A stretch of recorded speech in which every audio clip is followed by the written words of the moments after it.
could understand some of these illegal injunctions. If we cannot inspire the country to believe again, then it doesn't matter how many policies and plans we have. Maybe I could understand the denial of certain basic First Amendment privileges because they haven't committed themselves to that over that.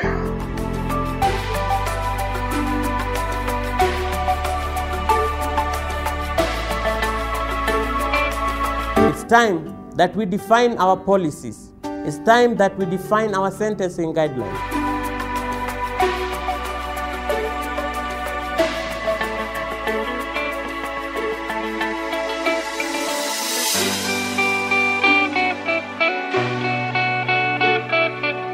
Earlier on, the first level is purely your ideas. The ideas that you have, the solutions that you have towards a particular problem in society. Now the second level will be totally different. And this will be it. This time round, the 6 participants who will be shortlisted will have themes organized in such a way they will not know what themes they are. And they will be required to pick one theme each. Open, check, then look at that theme, identify a problem, then find solutions to that problem. Just a reminder, we're looking at 5 aspects of your speech. The first aspect is a unique idea. It's out of 40%. Out of all the aspects, we're looking at 100%. The first aspect, unique idea, equals to 40%. The second one is confidence, just your confidence. You're natural. You're not worried. That's 20%. Clarity, that we can understand what you're talking about. That's 10%. Research, that you've spoken, you have your sources all set. That is 20%. And time utilization, the 5 minutes given, that's 10%. You get your 100%. Good afternoon once again. Welcome to our discussion again. My topic of discussion is about tourism. Let me first begin by defining what tourism means in the best possible way. It's the travel for recreation and leisure of the people, usually of limited duration of time. It's also a collection of activity, services and industries for the ecosystem. We have a lot of problems that's affecting the tourism industry in our country right now. But I will just mention them in briefly, and that is the West, who are the main tourists who come into our country, usually bring what's called the Western culture, the bad Western culture. I mean, the homosexuality and many other things that they bring, the nakedness that they bring with themselves to our country. That's one problem. The other one is damage of the landscape, e.g. littering the environment and many others.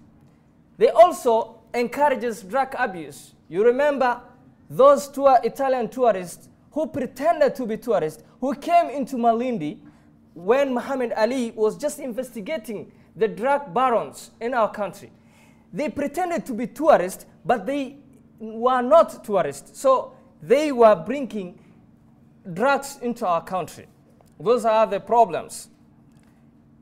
What are the solutions for these problems that we are facing in the tourism industry? If you don't have good policies, then automatically you don't have any reason to say that we want to improve the tourism industry. Make a good policy that the people outside there, because they were used to know government that has policies, good policies. So you have to improve on the policies. The other thing, which is very critical, is improving infrastructure. You want to travel to Nakuru National Park, you don't have roads that direct you to the wildlife center. So you need to improve and create new roads, railways, and everything. The other one is discourage poaching. We should stop poaching. These people who are doing poaching are doing it as an income. So if we improve on their living standards, we create jobs for them, we make an income for them, then automatically we have improved, we will stop poaching, they will stop poaching. My conclusion is, for us to improve our tourism industry, we need to work on improving security and corruption that affect our tourism industry. We also need to join hands by making awareness of flora and fauna of our beauty. So thank you, and I encourage you to improve and market our local tourism, the tourism industry in Thika. Thank you. God bless you.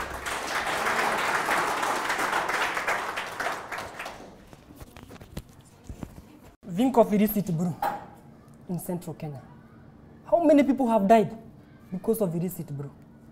Yet people are working very proudly, having an income by killing so many people. God forbid. My name is Waiganjo Anthony Bogo, with a talk based on drug abuse. Drug abuse is a substance that alters the function of the body. These are some of the practical solutions. Number one, responsible parenting. Teachers have been given that work to take care of the children, while parents are very busy searching for real income. They have put priority in their jobs, but they have forgotten about responsibility. It's high time, though work is also is a first priority to be put on, but they're also supposed to take care of their children, because they're engaging in peer influence, whereby they are destroying their lives without the consent of the parents. The other thing is about mass media. I want to thank one of the stations, that is Kameme, Muigwithania. It have really addressed the issue of drug abuse, whereby so many people had lost their hope. Now they are recovering their hope. At least we have an optimistic society. The other thing is about creation of jobs. How many youth are idling there? Sitting on the road, waiting for them to be given 10 shillings to go and take that illicit brew. There are so many. But when these youth can be created employment for them to work, I think that is one of the best way we can be able to solve drug abuse. The other thing is about rehabilitation. It is being known that most of these rehabilitation centers are very, very costly, such that I myself, as a common mwananchi, if I have indulged myself in this drug abuse, I cannot be able to afford to go to this rehabilitation center. So it's high time these rehabilitation centers try at least reduce the cost, whereby even the common mwananchi can be able to afford to go to this rehabilitation center if they have destroyed their lives. The other thing is about legislation. My dear friends, when I think about legislation, I'm deeply worried. You have watched some news being aired on some of the televisions. Some of the parliamentarians, senators, being engaged in drug trafficking. It's high time you as an individual try to make sure that there is a pure democracy, whereby don't elect a person because you have been bribed. Elect a person because you know that person can be able to change the life of the future generation. The other thing, as I conclude, I want to say this. All is not lost. We still have an optimistic future. Though they have destroyed their lives. But I do know that all of us, we can take corrective responsibility and try to change their life. Thank you very much.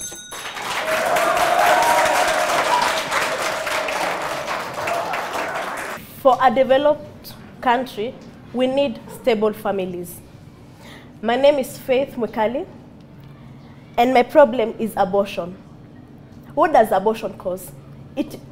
Abortion is the termination of pregnancy. Abortion results to death. I have hereby come with solutions that I think are practical and can be used to curb abortion. My first solution is using contraceptives. The best way to prevent pregnancy, the best way to prevent conception is by use of contraceptives, by use of condoms. My second point is to protect the rights of unborn. It's the high time we protect the rights of the babies inside the womb. We need to protect that right of that baby who is 6 months in the womb. My third point is abstinence and self-discipline. We talk of contraceptives, we talk of protecting the rights of the unborn baby. But why are people doing abortion? Because they are not ready to have the kids. Why can't we just abstain and use the chill slogan that used to happen 5 years ago? My fourth point is education. It's the high time we taught the youth, the young girls, of the negative impact of abortion. They need to know what they're getting themselves into. And to my fifth point, take responsibility. We need to educate a young nation that takes responsibility of what they do. Take, for instance, if at all the government would build not healthcare, but child cares. Okay, I don't want to call them children homes, where maybe if a girl dropped out of school because of pregnancy and they give birth, then their child is taken care of for a period of maybe 3 years. When the girl finishes school, she can take back her child. I think that can also reduce abortion. Finally, as I conclude, if at all the government amends and legalizes abortion, how many death rates are we going to reduce? Because most of the time, our young girls are dying due to unsafe abortion. Thank you.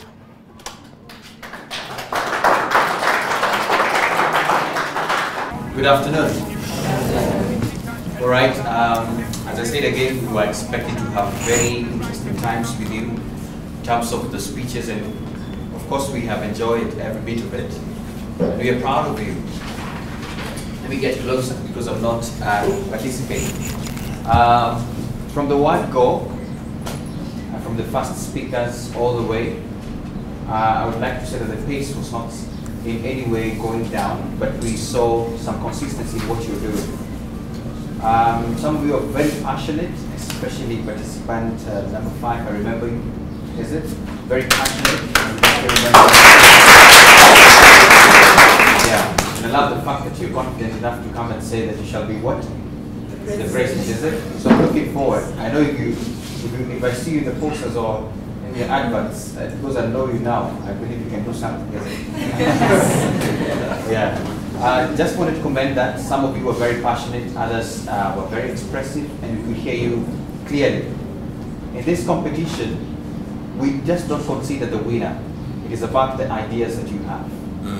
And as we said earlier before, you are university students.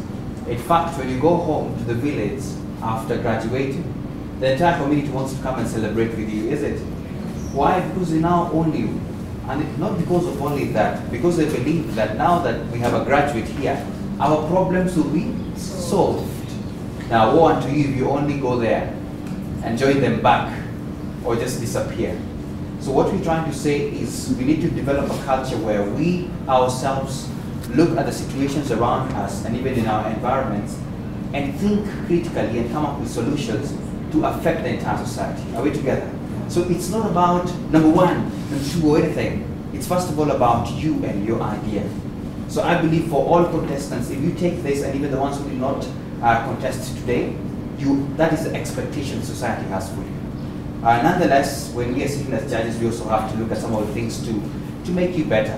And as the Chancellor has said, that he has called interviews at times and graduates come and they can't even express themselves. So it is also a training that we're giving to you.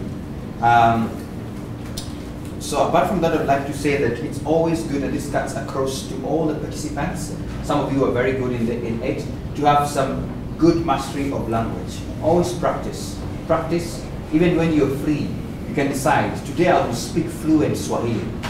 Okay? No shame, is it? Because when you go to the interview, no one will ask you, Nyaje, umekam. You know those particular terms, is it?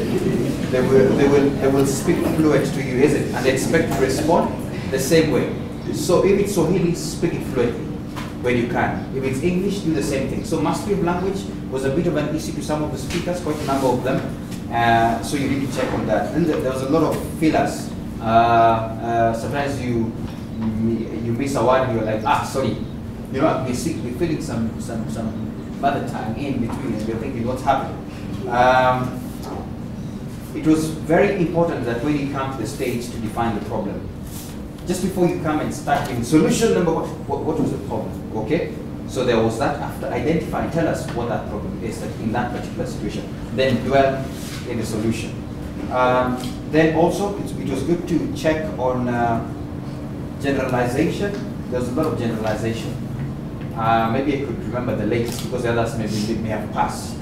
There was one general comment that, you know, most of us, or most of the Kenyans, don't even go to school or don't go to school with shoes. You know, such things, all right? It's good to come with facts. Facts speak a lot.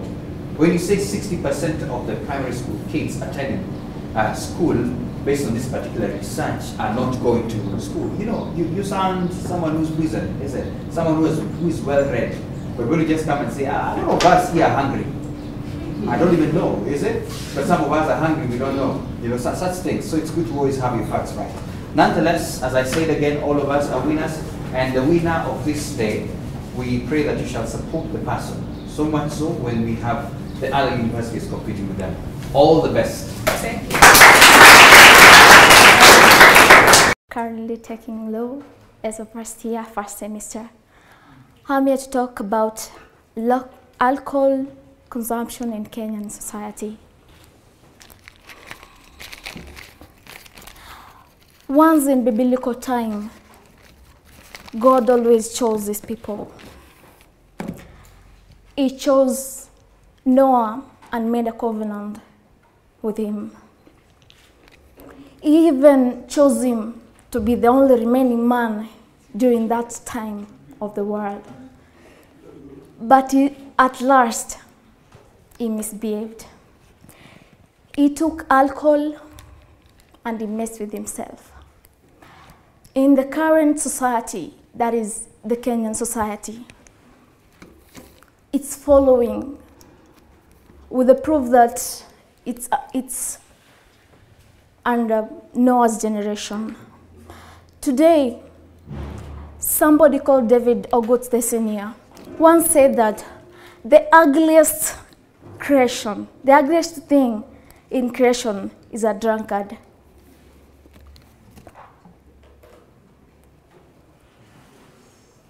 Most of the Kenyans take alcoholics carelessly and stubbornly, forgetting that alcoholism is like a pregnancy.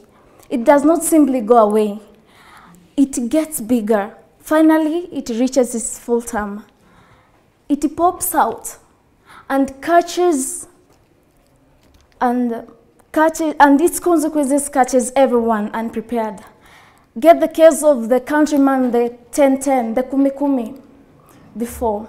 It has been affecting the Kenyans much it has been affecting Kenyans so much. So you find that people are not getting the sense that it is possible that one can change from alcoholism. There was this journalist, 45 years old. He used to use every pen that he earned after every end of the month to take a sip of an alcohol. But once he changed, do you have a story to tell? A story that can change someone. Once somebody told me that there is no bad person. To me, there is no bad alcohol. I don't know what to call this person, but these drunkards. You learn a lesson, but you don't tend to do what they do. You learn a lesson. There are very many effects when one tends to take alcohol. You find you lead yourself to risky behaviors. Others use them as crutch to take stress out of them. You find that at one end, confusion and ambivalence come and make somebody feel good. In happy occasions like weekend recreation, after work, in birthdays, and in weekends, in weddings, I mean. But in the other hand, it addicts someone to an extent of beating their husbands and their wives. You believe this? And also losing their jobs and even causing accidents because of their drunken driving. There are solutions for this. Maybe others think that overcoming alcoholism seems to be a long and bumpy road. This can be possible if you believe. If you want to change, then you can change. You can recover from this by either deciding to go for a rehab or a counseling. You can even decide to process, to learn how to process your emotions by not taking alcohols. You can decide to join groups that are helping and make your lives to a reality. There are very many things, such as you can also find ways to keep yourself busy by not idling, but getting a job for yourself. Today, your neighbor, your brother, your sister can change because of your story, because of you. If you just come together and say, like one person who said, you can move far alone, but you can move further with somebody. When you come and land with another and decide to make a change, our today's Kenyan society can change because of me and you and the other. Thank you.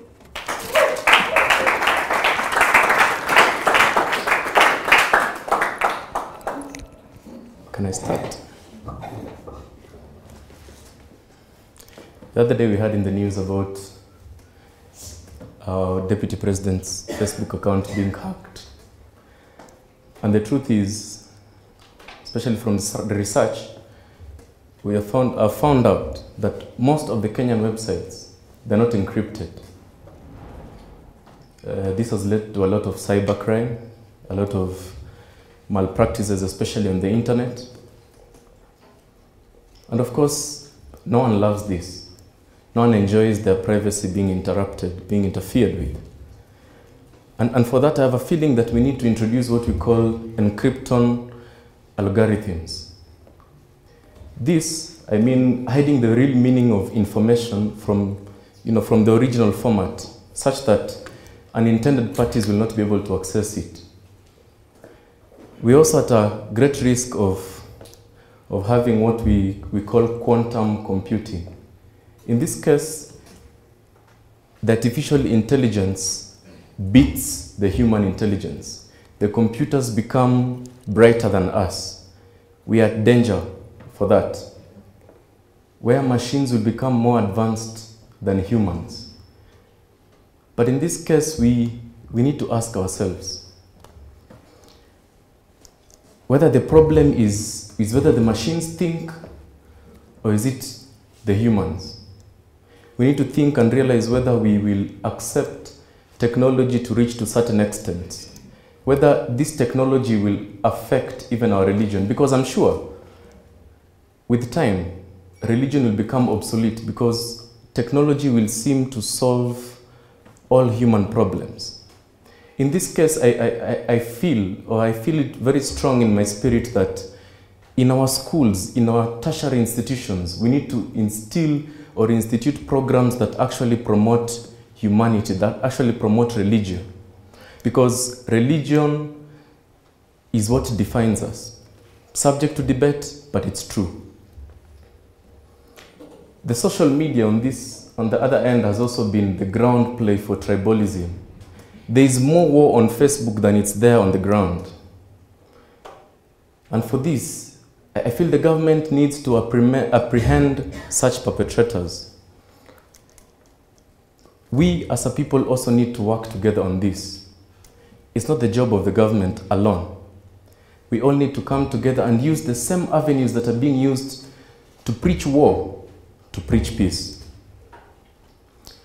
Technologically, we can actually have advanced programming such that, programming that is synced to the Kenyan language, the Sheng, the Swahili that we speak, to block such utterances so that they do not incite others. Technology has also been used, or rather is supposed to be used to advance health. It's supposed to be used to promote the medicines that we actually need. But unfortunately, it's the same technology that is being used to create viruses. Both viruses in IT and also health viruses. And I feel there's a disconnect somewhere when it comes to the training. I feel that when it comes to technology, we forget the very thing Professor Marangu cries about all the time in chapel, character. I feel that character needs to be part of the curriculum in our schools. That without character, then all this information we have is useless. I can tell you for sure that we are still on the first minutes of the first days of the internet. There's still a lot more that we had to experience on the internet. The internet is so big, so powerful. Unfortunately, so pointless that for some people it's a complete substitute for life. We get so much information from the internet that we actually lose common sense. The essence of common sense has been lost amongst us, and that I feel in the institutions and in the curriculum it needs to be included. Do you know one man said, I don't remember who, that one machine can actually work for 50 or can actually do the work of 50 ordinary men. But no machine, and get this straight, no machine can do the work of one extraordinary man.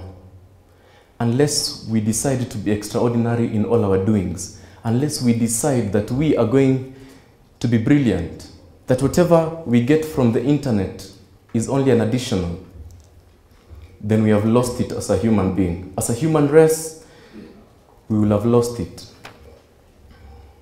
There's something we call technological phishing, where our information is actually being used by other people.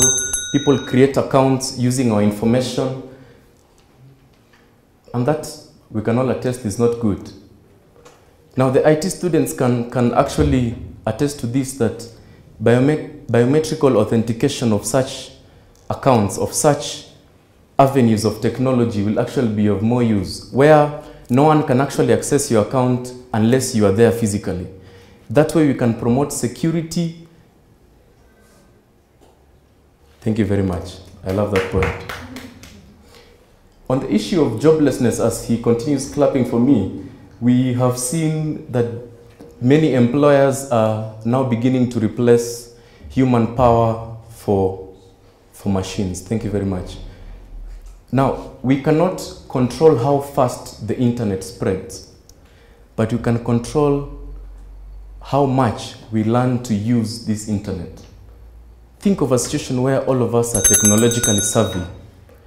That way, we'll be able to counter, or we'll be able to match with the growing technology as the days goes by. Thank you very much.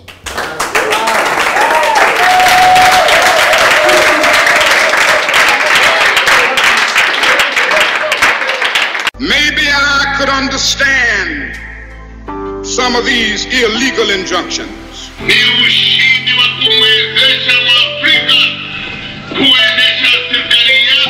we cannot inspire the country to believe again, then it doesn't matter how many policies and plans we have. Maybe I could understand the denial of certain basic First Amendment privileges because they haven't committed themselves to that over that.